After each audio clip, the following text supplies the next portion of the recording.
10ని కూడా నేను క్యాండిడేట్ పెట్టుకోలేక సిగ్గులేక వాళ్ళు కూడా మాట్లాడితే ఎట్లబ్బా?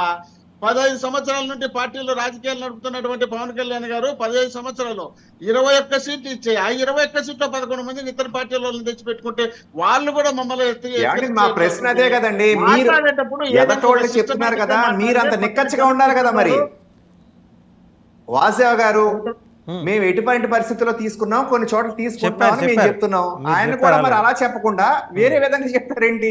ఆయన ఒక్కడే పతివ్రత అంటాడేంటి?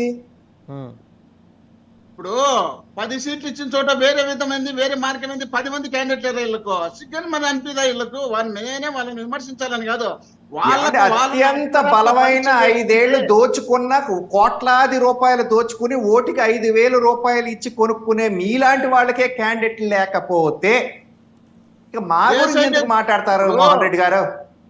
కాదండి, మేము 5 సంవత్సరాలు రాష్ట్రాన్ని చేసుకుంటే